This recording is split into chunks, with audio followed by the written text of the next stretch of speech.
Hello everyone, good morning. एक बार फिर से आप सभी का क्रेजी जीके ट्रिक के डेली करंट अफेयर की सीरीज में स्वागत है। आज के सेशन में हम 13 फरवरी के सभी करंट अफेयर को यहां पर डिटेल में डिस्कस कर लेते हैं। एक एक फैक्ट को, एक एक क्वेश्चन को ध्यान से सुनिए। सेशन पसंद आए तो लाइक और शेयर कर दीजिएगा, एंड तक बने रहिए। पीडीएफ क्रेजी जीके ट्रिक के एप्लीकेशन से ले लीजिए, फ्री ऑफ कॉस्ट आपको वहां पर अवेलेबल हो जाती है। चलिए, सबसे पहला इंपॉर्टेंट करंट अफेयर 13 फरवरी के करंट अफेयर में हाल ही में जारी करप्शन परसेप्शन इंडेक्स 2024 में भारत की रैंक क्या है। अच्छा, पहले यह समझिए कि इंडेक्स को किस आधार पर जारी किया जाता है। अगर हम इंडेक्स की बात करें तो एक छोटे से एग्जांपल से मैं आपको समझाता हूं, इंडिया में बहुत काम करेगा आपके लिए। किसी भी सरकारी विभाग में हमको कोई भी काम करवाना होगा, बहुत रेयर होता है कि हमको रिश्वत न देनी पड़े। ओके, तो सरकारी विभागों में, गवर्नमेंट की जो ऑर्गेनाइजेशन है, वहां पर भ्रष्टाचार कितना ज्यादा है, करप्शन कितना ज्यादा है, इसके आधार पर इस इंडेक्स को तैयार किया जाता है। नॉर्मली आपको पता है हर जगह पर छोटी छोटी चीजों के लिए कोई ना कोई रिश्वत मांग ही लेता है। तो उस आधार पर कि भाई सरकारी विभागों में रिश्वत कितनी मांगी जाती है या फिर ऑल ओवर करप्शन कितना ज्यादा है ना, ट्रांसपेरेंट वर्क हो पा रहा है या नहीं हो पा रहा, ठीक है, इस आधार पर इस इंडेक्स को तैयार किया जाता है। करप्शन परसेप्शन इंडेक्स 2024 का हाल ही में इंडेक्स जारी किया गया और इस इंडेक्स में इंडिया को 96 रैंक पर रखा गया।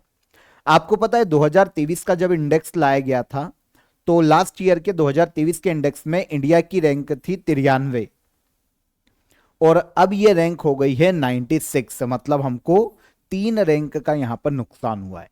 करप्शन परसेप्शन इंडेक्स 2024 3 रैंक का नुकसान है। लास्ट ईयर हमारी रैंक थी 2023 के इंडेक्स में 93 और अब रैंक गिरकर हो गई है कितनी, 96। अच्छा, टॉप 3 कंट्रीज की बात करें जहां पर करप्शन सबसे ज्यादा लेस देखने को मिलता है, सबसे कम देखने को मिलता है, तो पहले नंबर पर आएगा डेनमार्क, यूरोपीय देश। सेकेंड पर भी यूरोपीय देश है जिसका नाम है फिनलैंड, और थर्ड पर है सिंगापुर। यहां पर सरकारी विभागों में सबसे कम करप्शन देखने को मिलता है। सबसे आखिरी रैंक पर रखा गया है साउथ सुडान को, सबसे ज्यादा करप्शन। तो corruption perception index all over India की रैंक पूछी गई है तो यह वर्तमान में कितनी है, 96। देखिए, बहुत सारी एसएससी के एग्जाम में स्पेशली आजकल जो इंडिया की नेबर कंट्री है उनकी भी रैंक पूछने लगा है। तो हम इंडिया की नेबर कंट्रीज की बात कर लेते हैं। तो करप्शन परसेप्शन इंडेक्स में पाकिस्तान की रैंक है 2024 में 135, श्रीलंका को 121 रैंक पर रखा गया, बांग्लादेश को 149 रैंक पर और चाइना को रखा गया है 76 रैंक पर। अब आप सोचेंगे सर कितने देशों की लिस्ट में, तो ऑल ओवर 180 देशों को इस इंडेक्स में शामिल किया गया था। 180 देशों में इंडिया की रैंक है 96। देखिए, जहां पर सबसे कम सबसे ज्यादा करप्शन है उनको जो स्कोर दिया जाता है ना वो 0 से शुरू होता है। मतलब जितना ज्यादा स्कोर उतना कम करप्शन, और जितना कम स्कोर उतना ज्यादा करप्शन। ये एक स्कोर है जो दिया जाता है करप्शन परसेप्शन इंडेक्स को तैयार करते समय। तो 180 देशों में इंडिया को 96 रैंक पर रखा गया। रिपोर्ट कौन जारी करता है, यह भी एक इंपॉर्टेंट क्वेश्चन हो सकता है। तो ट्रांसपेरेंसी इंटरनेशनल एक इंटरनेशनल एनजीओ है जो कि इस रिपोर्ट को तैयार करता है। 180 देशों की इस साल इसने लिस्ट निकाली है। इंडिया की रैंक 96।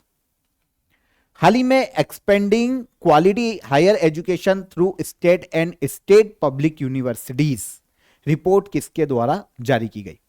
तो expanding quality higher education through states and state public universities, इस रिपोर्ट को तैयार करने का श्रेय दिया जाता है नीति आयोग को। आपको पता है नीति आयोग योजना आयोग के स्थान पर 1 जनवरी 2015 में इसकी स्थापना की गई थी। नीति आयोग के जो अध्यक्ष होते हैं ना, हमेशा पीएम होते हैं। तो अभी पीएम है नरेंद्र मोदी, तो ये नीति आयोग के अध्यक्ष है। इसने एजुकेशन क्वालिटी जो कि स्टेट्स पब्लिक यूनिवर्सिटीज है उसमें एजुकेशन क्वालिटी को लेकर एक रिपोर्ट जारी की है। देखिए, रिपोर्ट का इंटरनल डेटा हमसे पूछा नहीं जाएगा, तो हमको केवल रिपोर्ट याद करनी पड़ेगी कि रिपोर्ट कौन जारी कर रहा है। तो रिपोर्ट जारी की है नीति आयोग ने। तो भी हम कैजुअली चीजों को यहां पर डिस्कस कर लेते हैं कि रिपोर्ट में क्या कहा गया। तो देखिए, नीति आयोग ने इस रिपोर्ट को जारी किया। स्टेट पब्लिक यूनिवर्सिटीज मतलब ऐसी यूनिवर्सिटीज जो कि गवर्नमेंट के द्वारा संचालित होती है, उनमें एजुकेशन की क्वालिटी क्या है, स्तर क्या है, कैसा है, उसके बारे में इस रिपोर्ट में बताया गया है। भारत के जो 80% कॉलेज है ना, वो पब्लिक यूनिवर्सिटीज से ही कहीं ना कहीं अटैच होते हैं, 80% कॉलेज। तो 80% कॉलेज छात्र, 80% कॉलेज छात्र बोल सकते हैं हम, जो स्टूडेंट्स हैं इंडिया में, जो 100% स्टूडेंट्स हैं, 80% ऐसी यूनिवर्सिटीज या कॉलेज में पढ़ते हैं जो कि गवर्नमेंट ऑथोराइज्ड है। अगर कॉलेज प्राइवेट भी है तो आप समझिए कि जिस यूनिवर्सिटी से वो अटैच है वो गवर्नमेंट के द्वारा संचालित किया जा रहा है। तो 80% कॉलेज स्टूडेंट यहां पर इस रिपोर्ट के अंतर्गत आ जाते हैं। अब इस रिपोर्ट में बताया गया है कि जनवरी 2025 तक भारत में कुल ऐसी यूनिवर्सिटीज जो कि स्टेट पब्लिक यूनिवर्सिटीज है वो 495 है। सबसे ज्यादा ऐसी यूनिवर्सिटीज कर्नाटका में देखने को मिलती है 43। पिछले 14 वर्षों में इनकी संख्या में 50% की वृद्धि हुई है, और जो छात्रों का नामांकन रजिस्ट्रेशन है ऐसी यूनिवर्सिटीज में वो 38% तक बढ़ा है। तो इस तरीके से एक रिपोर्ट है। रिपोर्ट के इंटरनल डेटा को पहले ही मैंने बोल दिया पूछा नहीं जाएगा, तो आप रिपोर्ट याद कर लीजिए कि expanding quality higher education through state and state public universities, ये किसके द्वारा जारी की जाती है? तो रिपोर्ट को जारी किया जाता है नीति आयोग के द्वारा। ठीक है, आगे बढ़ने से पहले ऑफर ऑफ द डे बता देता हूं आप सभी को। तो आप सभी के लिए देखिए complete GS GK all subject ई बुक कलेक्शन अवेलेबल है, जहां पर आपको जीएस के जितने भी सब्जेक्ट है, वर्ल्ड हिस्ट्री ले लें, इवन इंडियन हिस्ट्री ले लें, ज्योग्राफी, पॉलिटी, इकोनॉमिक्स, साइंस, सारे सब्जेक्ट आपको यहां पर आपकी ई बुक आपको यहां पर अवेलेबल हो जाएगी। हिंदी और इंग्लिश दोनों ही लैंग्वेज में काफी नॉमिनल चार्जेस में ये आपको अवेलेबल है 24 आवर्स के लिए। तो डिस्क्रिप्शन में मैं आपको दोनों की लिंक दे दूंगा। जो स्टूडेंट हैं ध्यान से अवेल कीजिएगा, हिंदी मीडियम वाले हिंदी में लीजिएगा और इंग्लिश मीडियम वाले इंग्लिश में इसे अवेल कर सकते हैं। दोनों की लिंक आपको डिस्क्रिप्शन में मिल जाएगी। कोई भी आपकी क्वेरी है तो हेल्पलाइन नंबर पर आप कॉल कर लीजिए। ओके, तो आप ज्वाइन कर सकते हैं ऑल सब्जेक्ट जीएस ई बुक कलेक्शन को। चलिए, हाल ही में चेन्नई ओपन 2025 का खिताब किसने जीता है? तो चेन्नई ओपन की अगर हम बात करते हैं तो टेनिस टूर्नामेंट है, याद रखिएगा ये टेनिस टूर्नामेंट है, पुरुष टेनिस टूर्नामेंट। कल हमने विमेन टेनिस टूर्नामेंट की भी बात की थी, वैसे ही आज चेन्नई ओपन की हम बात कर रहे हैं 2025 के, जिसका खिताब हाल ही में अपने नाम किया है किरियन जैकेट ने। आंसर सी, और नाम से समझ में आ जाएगा कि आयोजन चेन्नई में हुआ होगा, है ना। तो चेन्नई ओपन 2025 जो कि तमिलनाडु के चेन्नई में आयोजित किया गया, वहां पर किरियन जैकेट जो कि फ्रांस के खिलाड़ी है, इन्होंने फाइनल में इलियास यमर को हराया जो कि स्विट्जरलैंड के टेनिस प्लेयर हैं। तो इलियास को हराकर किरियन जैकेट ने, फ्रांस के खिलाड़ी ने, चेन्नई ओपन 2025 का मेंस सिंगल का खिताब अपने नाम किया है। टूर्नामेंट का आयोजन 3 से 9 फरवरी 2025 तक किया गया था। ये एटीपी 100 चैलेंजर इवेंट का एक हिस्सा है। कल भी मैंने आपको बताया था विमेंस में भी एटीपी जो आयोजित किया गया था WTP के नाम से, वो कल मैंने आपको बताया था। आज ये ATP के बारे में आपको बता रहा हूँ। 100 चैलेंजर इवेंट का ही एक हिस्सा है। अलग अलग प्रतियोगिताएं यहाँ पर आयोजित की जाती है। जो डबल्स आयोजित किया गया उसमें जापान की टीम ने इंडियन प्लेयर की जोड़ी को हराया है चेन्नई ओपन 2025 में। ये इंडियन प्लेयर हैं रामकुमार रामनाथन और एक है साकेत मायनेनी, दोनों इंडियन प्लेयर है। इनकी जोड़ी को रनर अप रही है डबल्स में चेन्नई ओपन 2025 में। वैसे हम डबल्स में अगर देखिए छोड़ देते हैं, लेकिन अगर कोई इंडियन प्लेयर की जोड़ी है, इवन सिंगल्स में भी अगर वो विनर या रनर अप है तो फिर हम उनको याद कर लेते हैं। तो यहां पर क्वेश्चन ऐसा भी आ सकता है कि रामकुमार रामनाथन या फिर साकेत मायनेनी किस खेल से संबंधित है?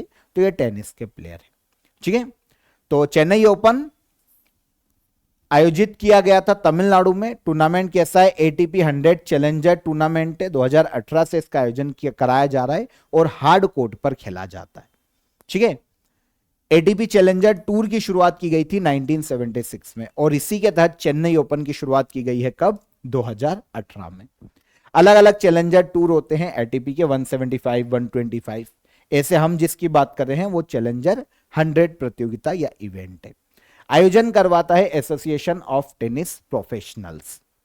1972 में पुरुषों की प्रोफेशनल टेनिस को संचालित करने वाली ऑर्गेनाइजेशन है ATP tour, ATP challenger tour का यह आयोजन करवाती है और हेडक्वार्टर यूनाइटेड किंगडम के लंदन में देखने को मिलता है। प्रथम ओलंपिक ई स्पोर्ट्स गेम्स 2027 में कहां आयोजित किए जाएंगे? तो पहले ओलंपिक ई स्पोर्ट्स गेम्स। अब यहां पर आपके दिमाग में क्लिक करेगा कि सर ये ओलंपिक समझ में आ गया, लेकिन ये ई स्पोर्ट्स क्या है?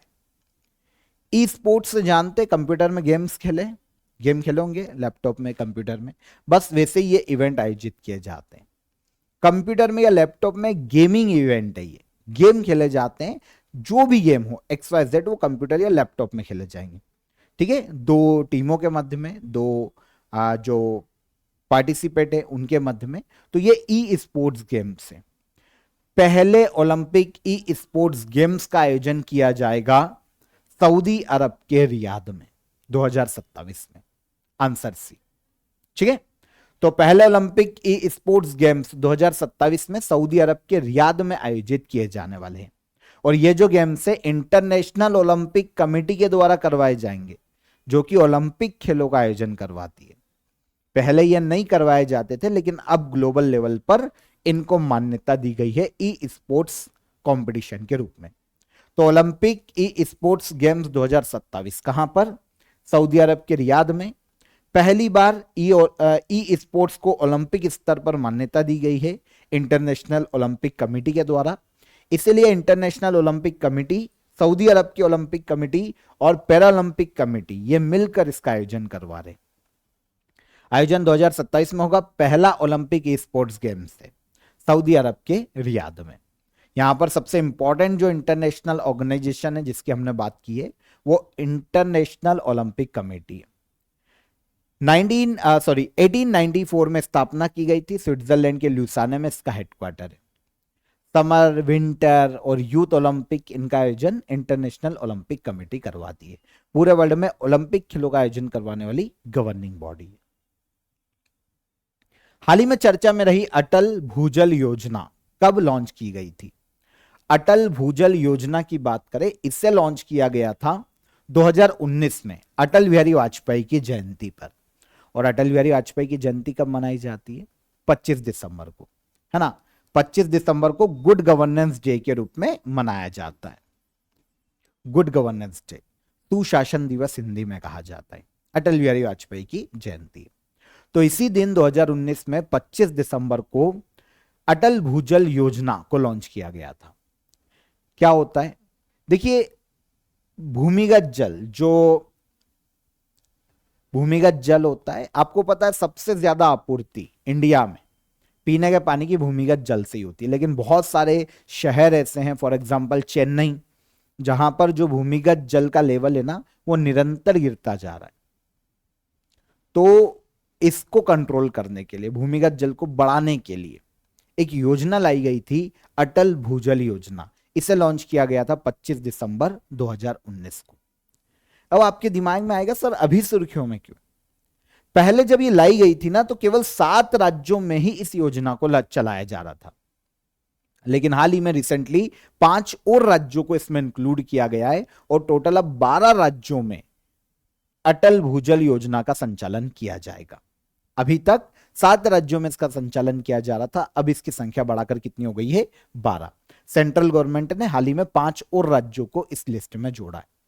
जब योजना लाई गई थी 2019 में, तब 6000 करोड़ का इसका बजट रखा गया था 2025 के इस टाइम तक। लेकिन इसमें 50% फंडिंग वर्ल्ड बैंक की भी थी। लेकिन अब जो विस्तार दिया गया है तब इसका कुल बजट हो जाएगा 8200 करोड़ रुपए इस योजना का। और 12 राज्यों में अब इसे संचालित किया जाने वाला है। उद्देश्य आपको पता चल गया। 2028 तक, पहले 2025-24 के एंड तक इस योजना का संचालन था। अब 2028 तक इसे आगे बढ़ा दिया गया है, अटल भूजल योजना को। ग्राउंड वाटर रिचार्ज को बढ़ावा देना, है ना। जो ग्राउंड वाटर लेवल नीचे जाते जा रहा है और जो डार्क जोन बनते जा रहे हैं, डार्क जोन मतलब वही क्षेत्र जहां पर भूमिगत जल या तो पूरा नीचे चला गया है लेवल, या फिर खत्म, सूख गए, भूमिगत जल के स्रोत ही सूख गए। फॉर एग्जाम्पल जैसे मैंने आपको बताया चेन्नई और दक्षिण भारत के बहुत सारे शहर ऐसे हैं जहां पर भूमिगत जल का लेवल गिरता जा रहा है। तो ऐसे जो डार्क जोन है उनको डेवलप होने से रोकना, उन्हें रिचार्ज करना, ग्राउंड वाटर को रिचार्ज करना, ये मुख्य उद्देश्य है। और इसके अलावा वाटर यूज एफिशिएंसी में सुधार करना, है ना, लोगों को अवेयर करना कि भाई पीने के पानी की बर्बादी नहीं करना। तो ये अटल भूजल योजना है, 2019 में 25 दिसंबर को इसे लॉन्च किया गया था। अब इसे 2028 तक बढ़ाया गया है और 5 और राज्य इसमें इंक्लूड किए गए। तो टोटल राज्यों की यहां पर संख्या हो जाती है, 7 पहले थे, 5 नए जोड़े गए। अब टोटल राज्य जहां पर इसको संचालित किया जाएगा 12 राज्य हो जाएंगे। ठीक है। हाल ही में चर्चा में रहा पेंडोरा मिशन किसके द्वारा लॉन्च किया गया? पेंडोरा मिशन नासा का मिशन है, अमेरिकी अंतरिक्ष agency NASA. NASA Pandora mission के माध्यम से जो हमारे एक्सोप्लैनेट है, मतलब जो हमारे सौर मंडल के बाहर के जो प्लैनेट है, उनका अध्ययन करने के लिए नासा लॉन्च कर रहा है पेंडोरा मिशन को। लॉन्च किया जाएगा स्पेस एक्स के स्टार बेस लॉन्च फैसिलिटी, जो कि हमें टेक्सास में देखने को मिलती है, यूएसए में। वहां से लॉन्च किया जाएगा पेंडोरा मिशन को। स्पेस एक्स आपको पता है ये एलन मस्क की कंपनी है, private space company Elon Musk की, है ना, प्राइवेट स्पेस कंपनी अमेरिका की। हेडक्वार्टर इसका टेक्सास में ही देखने को मिलता है, स्टार बेस लॉन्च फैसिलिटी। यहां से पेंडोरा मिशन को नासा लॉन्च कर रहा है 2025 में। ठीक है। उद्देश्य क्या है? 20+ एक्सोप्लैनेट जो हमारे सौर मंडल के बाहर है उनका अध्ययन करना, एटमॉस्फेयर का स्ट्रक्चर कैसा है, वातावरण कैसा है, इसको एनालिसिस करना, है ना। अध्ययन के लिए ग्रहों के दिन रात के चक्र को समझा जाएगा कि दिन और रात का कैसा चक्र है। तो मतलब जो पेंडोरा मिशन है वो आसपास घूमेगा एक्सोप्लैनेट्स के और उनके जो डे नाइट कैसे होती है, जो चक्र है पूरा, उसको समझने में मदद करेगा। एटमॉस्फेयर को समझेगा, एनालिसिस करेगा पूरा, ताकि इन फ्यूचर हम हमारे सौर मंडल से बाहर तक यात्रा कर पाए। तो स्पेसएक्स के स्टार बेस लॉन्च फैसिलिटी जो कि टेक्सास में है, यहां से पेंडोरा मिशन को लॉन्च किया जाएगा। नासा का मिशन है। स्पेसएक्स को 2002 में एलन मस्क ने स्थापित किया था, प्राइवेट स्पेस कंपनी है। हाल ही में भारतीय स्नूकर चैंपियनशिप 2025 का खिताब किसने जीता है? भारतीय स्नूकर चैंपियनशिप 2025 आयोजन हुआ है इंदौर में। इंदौर में यशवंत क्लब नाम की जगह है, यहां पर इसका आयोजन किया गया। आपको पता है इंडियन स्नूकर चैंपियनशिप में अगर कोई विनर होता है ना, तो वो बाद में उसको एशियाई स्नूकर चैंपियनशिप और वर्ल्ड स्नूकर चैंपियनशिप में वो क्वालिफाई करता है, अगर यहां जीतता है तो। ये इनिशियल स्टेज के रूप में देखा जाता है, क्वालिफाइंग मैच। तो हाल ही में भारतीय स्नूकर चैंपियनशिप या इंडियन स्नूकर चैंपियनशिप, इसका खिताब भारत के बहुत ही फेमस स्नूकर प्लेयर हैं पंकज आडवाणी, इन्होंने अपने नाम किया। फाइनल में यह पंकज आडवाणी, इमेज देख लीजिए, फाइनल में इन्होंने ब्रजेश दमानी को हराया और इनको हराकर पंकज आडवाणी ने इंदौर के यशवंत क्लब में आयोजित इंडियन स्नूकर चैंपियनशिप में अपना 36वां नेशनल टाइटल अपने नाम किया। इसी के साथ एशियन स्नूकर चैंपियनशिप में इन्होंने क्वालिफाई भी किया है। भारत का एकमात्र ऐसा टूर्नामेंट इवेंट है जिससे खिलाड़ियों को एशियन और वर्ल्ड स्नूकर चैंपियनशिप के लिए क्वालिफाई करने में मदद मिलती। तो पंकज आडवाणी क्वालिफाई कर गए हैं एशियन स्नूकर चैंपियनशिप में। आपको पता है एशियन स्नूकर चैंपियनशिप की अगर हम बात करें तो एशियन कोफेडरेशन ऑफ बिलियर्ड्स स्पोर्ट्स इसका आयोजन करवाती है। 1984 में इसका आयोजन शुरू किया गया था। लास्ट ईयर 2024 में कतर के दोहा में आयोजित किया गया था, जिसके विनर रहे थे ईरान के एक बिलियर्ड्स खिलाड़ी जिनका नाम है अली गहर गोजलू, और रनर अप छोड़ दो, पाकिस्तान के प्लेयर रनर अप थे। तो विनर उस वक्त 2024 में जब आयोजित किया गया था ईरान के स्नूकर खिलाड़ी थे। और अब एशियन स्नूकर चैंपियनशिप में भारत के पंकज आडवाणी ने क्वालिफाई किया। 2021 में आखिरी बार ये एशियन स्नूकर चैंपियनशिप जीते थे पंकज आडवाणी, और अभी इन्होंने इंडियन स्नूकर चैंपियनशिप 2025 जीती और एशियन स्नूकर चैंपियनशिप के लिए क्वालिफाई किया। ठीक है। पंकज आडवाणी के बारे में स्नूकर खिलाड़ी ये पता चल गया किस राज्य से आते हैं, महाराष्ट्र से। ठीक है, बिलियर्ड्स और स्नूकर खिलाड़ी। अचीवमेंट्स में देखिए तो बिलियर्ड्स के 18 वर्ल्ड टाइटल इनके नाम है। इंडिया के जो अवार्ड्स हैं उनकी स्पेशली बात करें तो अर्जुन अवार्ड इन्हें दिया जा चुका है 2004 में। मेजर ध्यानचंद्र खेल रत्न अवार्ड दिया गया था 2006 में। इसके अलावा पद्मश्री 2009 और पद्म भूषण 2018 में दिया जा चुका है किसको? पंकज आडवाणी को। हाल ही में वर्ल्ड गवर्नमेंट समिट 2025 का आयोजन कहां किया जा रहा है? वर्ल्ड गवर्नमेंट समिट 2025 आयोजित की जा रही है यूएई के दुबई में। पूरे वर्ल्ड के जो इंपॉर्टेंट कंट्रीज है उनके जो डेलीगेट्स ग्रुप होते हैं वो पार्टिसिपेट करते हैं। करेंगे बात कि उद्देश्य क्या है। तो वर्ल्ड गवर्नमेंट समिट 2025 का आयोजन कहां हो रहा है? यूएई के दुबई में। इस साल ये 12वां एडिशन है। आयोजन यूएई में किया जाता है, ठीक है। इस साल 12वां एडिशन है। 11 से लेकर 13 फरवरी 2025 तक इसका आयोजन किया जा रहा है। 2024-25 की थीम की बात करें तो shaping future governments world government summit की थीम है। 11वां एडिशन, ये 12th है। 11वां एडिशन 2024 में यूएई के दुबई में ही आयोजित किया गया था, वहीं पर आयोजित किया जाता है। और 150 प्लस देश इस बार यहां पर पार्टिसिपेट कर रहे हैं। 150 देशों का जो डेलीगेशन ग्रुप है, जो डेलीगेट्स है, वो यहां पर पार्टिसिपेट कर रहे हैं। उद्देश्य क्या है पार्टिसिपेट करने का?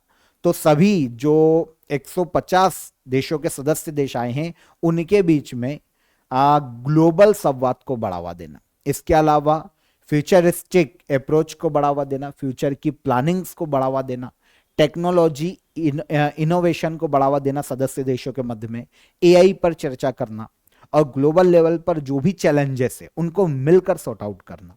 यह उद्देश्य होता है वर्ल्ड गवर्नमेंट समिट को आयोजित किए जाने का।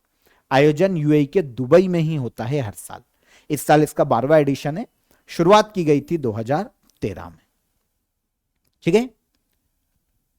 हाल ही में ऑपरेशन डेविल हंट किस देश द्वारा चलाया गया है? देखिए ये एक ऑपरेशन है जो शेख हसीना के समर्थक है। कहां पर? बांग्लादेश में। ओके, इंडिया की नेबर कंट्री है तो ये क्वेश्चन एग्जाम में आ सकता है। शेख हसीना के जो समर्थक हैं, शेख हसीना को आपको पता है 2024 में ही लास्ट ईयर देश से भगा दिया गया था, जो कि प्रधानमंत्री थी बांग्लादेश की, और इनके स्थान पर अंतरिम प्रमुख नियुक्त किए गए हैं नए। तो शेख हसीना के जो समर्थक है वो काफी प्रोटेस्ट भी कर रहे हैं देश में, और दूसरी पार्टी के, विरोधी पार्टी के समर्थक है उन पर कहीं ना कहीं बार बार डिस्प्यूट भी हो रहा है। तो शेख हसीना के समर्थकों को खदेड़ने के लिए, रोकने के लिए बांग्लादेश गवर्नमेंट ने एक ऑपरेशन शुरू किया है और इसका नाम रखा गया है ऑपरेशन डेविल हंट। आंसर हो जाएगा आंसर सी। बांग्लादेश में से चलाया गया है, भारत की नेबर कंट्री। जो सेना है ना उसको सड़क पर उतार दिया गया है ताकि फॉर्मर पीएम रही है शेख हसीना, उनके समर्थकों के खिलाफ सेना उनको खत्म करने का काम करे। यहां पर उनसे सुरक्षा मतलब शेख हसीना के समर्थकों को खदेड़ना या फिर उनको अरेस्ट करना या फिर मार डालना, ठीक है। तो एक ऑपरेशन चलाया है बांग्लादेश की जो अंतरिम गवर्नमेंट है उसने। इसका नाम दिया गया क्या? Devil Hunt, operation devil Hunt, ठीक है। तो आंसर ले लिया हमने, ऑपरेशन डेविल हंट हो गया। बांग्लादेश 1971 से पहले ईस्ट पाकिस्तान के नाम से जाना जाता था, लेकिन 1971 में पाकिस्तान से इसे आजादी मिली और फिर यह बना बांग्लादेश। अगस्त 2024 में वहां की पीएम शेख हसीना को देश छोड़ना पड़ा था क्योंकि उनके खिलाफ स्टूडेंट लीडरशिप में प्रोटेस्ट होने लग गए थे।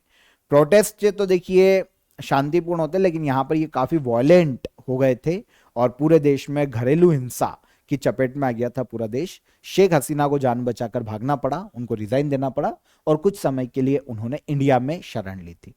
उसके बाद वहां पर मोहम्मद यूनुस की अंतरिम गवर्नमेंट बनी और मोहम्मद यूनुस अभी यहां पर शासन कर रहे हैं। तो बांग्लादेश में शेख हसीना के समर्थकों के खिलाफ चलाया गया operation devil hunt. Last question, हाल ही में फूड एंड एग्रीकल्चर ऑर्गेनाइजेशन ने Ugbaad climate resilient agriculture project किस देश में लॉन्च किया है? तो उगबाद की बात करें तो इसे चलाया गया है सोमालिया में, अफ्रीकी देश है। आंसर ले ले हम, यह है सोमालिया, आंसर बी। देखिए सोमालिया की अगर हम बात करते हैं ना तो सोमालिया की 50% से ज्यादा पॉपुलेशन कहीं ना कहीं एग्रीकल्चर पर डिपेंडेंसी रखती है। लेकिन वहां पर क्लाइमेट चेंज, जलवायु परिवर्तन है ना, काफी चैलेंजेस है। इसके अलावा मतलब बोलते ना परंपरागत कृषि पद्धति को यूज करते हुए आ रहे हैं सोमालिया के लोग, क्योंकि डेवलपमेंट नहीं है, तो वहां पर लोगों को भूखे मरने की नौबत है। तो अब सोमालिया में एक ऑपरेशन या प्रोजेक्ट शुरू किया है, उग्बाद क्लाइमेट रेसिलियंट एग्रीकल्चर प्रोजेक्ट। इसे शुरू करने का श्रेय दिया जाता है फूड एंड एग्रीकल्चर ऑर्गेनाइजेशन को। सोमालिया में क्लाइमेट अनुकूल एग्रीकल्चर को बढ़ावा देना, वहां के लोगों को सिखाना, है ना, कृषि में लचीलेपन को बढ़ावा देना, इस प्रोजेक्ट को लॉन्च किए जाने का मुख्य उद्देश्य है। वैसे उग्बाद देखें ना तो एक सोमाली वर्ड है जिसका अर्थ होता है गुलाबों का गुलदस्ता, है ना। कहीं कहीं पर भाग्य से भी इसे जोड़ा जाता है। सोमालिया में ईश्वर द्वारा कुछ गिफ्ट मिलता है, उससे भी एक उग्बाद वर्ड का यूज किया जाता है। तो एग्रीकल्चर भी ईश्वर का ये गिफ्ट है, तो उसको ढंग से करना ताकि भाई जो कुपोषण है देश में या जो भूखमरी है उसको खत्म किया जा सके।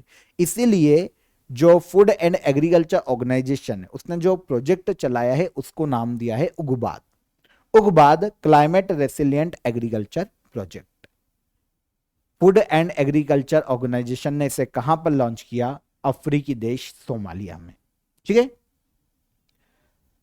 सोमालिया में 65% पॉपुलेशन ऑलमोस्ट एग्रीकल्चर से जुड़े हुए काम करती है, डायरेक्ट या इनडायरेक्ट। यहां पर हम फूड एंड एग्रीकल्चर ऑर्गेनाइजेशन की बात करें, यूनाइटेड नेशन के अंतर्गत काम करने वाली एक इंटरनेशनल ऑर्गेनाइजेशन है जो कि फूड और एग्रीकल्चर सेफ्टी के लिए एक गवर्निंग बॉडी है, इंटरनेशनल लेवल पर पॉलिसी बनाती है और ऐसे देशों की मदद करती है जो कि एग्रीकल्चर में और फूड सिक्योरिटी में पिछड़े हुए। इसकी स्थापना 16 अक्टूबर 1945 में की गई थी। 195 कंट्रीज यूरोपीय संघ को मिलाकर इसकी मेंबर है और हेडक्वार्टर देखने को मिलता है फूड एंड एग्रीकल्चर ऑर्गेनाइजेशन का रोम, इटली में। और वर्तमान में इसके director general Q Dongyu China के हैं। ठीक है, तो यहां पर 13 फरवरी के सभी करंट अफेयर हमने डिटेल में समझे, एक एक फैक्ट को समझा। अब हम चलते हैं लास्ट डे के करंट अफेयर के रिवीजन पर। सबसे पहला क्वेश्चन, हाल ही में विंग्ड राइडर सैन्य अभ्यास किन दो बलों के बीच में आयोजित किया गया? तो यह आयोजित किया गया इंडियन आर्मी और इंडियन एयरफोर्स के मध्य में। हाल ही में रोटरडम ओपन 2025 का खिताब किसने जीता है? तो रोटरडम ओपन 2025 का खिताब जीता है किसने? यह है कार्लोस अल्कराज। हाल ही में किस प्रसिद्ध फुटबॉल खिलाड़ी ने संन्यास की घोषणा की है? तो यह संन्यास की घोषणा की है किसने? मार्सेलो ने। हाल ही में एचएएल के हिंदुस्तान जेट ट्रेनर 36 का नया नाम क्या रखा गया? यशस। हाल ही में पैरा आर्चरी एशिया कप 2025 में भारत ने कुल कितने गोल्ड अपने नाम किए? तो ये गोल्ड है कितने? 6।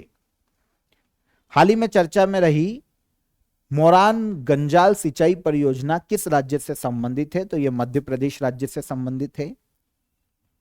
हाल ही में सुप्रीम कोर्ट ने फैसला दिया है कि गिरफ्तारी के दौरान कानूनी आधार बताना एक संवैधानिक रूप से अनिवार्य। यह प्रावधान किस आर्टिकल में मौलिक अधिकार है? तो यह आर्टिकल 21। हाल ही में मुंबई ओपन 2025 का खिताब किसने जीता? तो यह जीता जिल टेकमैन ने। एंटी स्मगलिंग डे हर साल किस तारीख को मनाया जाता है? तो यह मनाया जाता है 11 फरवरी। इसके अलावा हाल ही में चर्चा में रहा थाइपोसाम त्योहार किस समुदाय के द्वारा मनाया जाता है? तो थाइपुसम त्योहार मनाया जाता है तमिल हिंदू कम्युनिटी के द्वारा। ये सारे क्वेश्चन कल के हमारे रिवीजन के। अब क्वेश्चन ऑफ द डे का आंसर लेंगे। हृदय की धड़कन या दिल की धड़कन को नियंत्रित करने वाला हार्मोन है एड्रेनलिन हार्मोन। कंप्यूटर में जीआईएमपी किससे संबंधित है? तो ये जीएनयू इमेज मैनिपुलेशन प्रोग्राम इसका फुल फॉर्म होता है। पृथ्वी की सतह से सबसे दूर वातावरण में जो परत है उसे एक्सोस्फीयर्स कहा जाता है, बाह्य मंडल के रूप में से देखा जाता है। ठीक है, तो ये तीनों क्वेश्चन के हमारे आंसर हो गए। अब आज के क्वेश्चन ऑफ द डे, किस तत्व का प्रयोग बल्ब के फिलामेंट या फिर तंतु को बनाने के लिए किया जाता है? संविधान की कौन सी शेड्यूल भाषाओं के बारे में बात करती है या ऑफिशियल लैंग्वेजेस से संबंधित है? प्रकाश की चाल सबसे अधिक किस माध्यम में होती है? तो 3 क्वेश्चन है, तीनों का आंसर कमेंट में दीजिए। सेशन पसंद आया हो तो लाइक और शेयर कर दीजिए, पहली बार आए हैं तो चैनल को सब्सक्राइब कर लेना। कल फिर मुलाकात करेंगे नेक्स्ट डे के करंट अफेयर में, तब तक अपना ख्याल रखिए। जय हिंद, जय भारत।